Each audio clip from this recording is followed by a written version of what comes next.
अभी मजा आएगा ना भिड़ो। लेवला जाके कुछ ना है मैं बोल रहा हूँ लेवला तो कुछ ना है लेकिन वो बात से पूछ रहा है कहे का मतलब जैसे हमारे वो भाई भर्ती है हॉस्पिटल में शायद हाँ ना अब खून ना मिले थे खून जो खून के कमी डॉक्टर बतला है तो ये कहले कि खून ना में चाहिए था देखा कोई आदमी है तो खून ले करके आया वो बाद में चेक कर लेता और पता चलता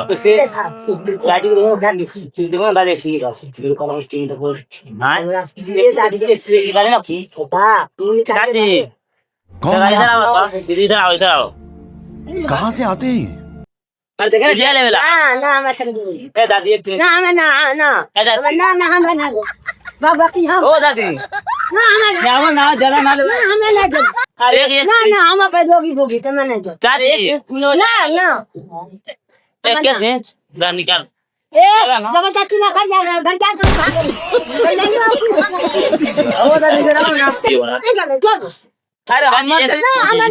अरे हम खून मैच ना करो एक से जाके कुछ ना हम ना अरे